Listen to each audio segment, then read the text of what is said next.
இப்போது லெசன் 8 படிக்க போகிறோம். லெசன் 8 பார்த்தீங்கன்னா மிருக்.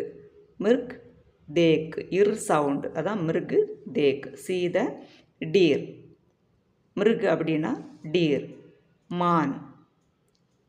க்ரஹ்.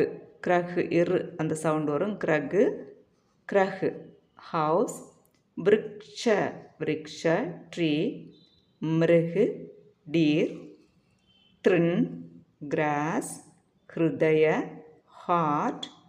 Krishi farm agriculture. திருத்தீய தேர்டு, 3 சொல்லுவோம்ல அதே தான். கிருப்பான் கிருப்பான் ஸ்மால் ஸ்வார்டு சின்ன வாள். கிருஷக் ஃபார்மர். குலாப். மிர்னாள் மிர்னாள் லோட்டஸ் ஸ்டெம்.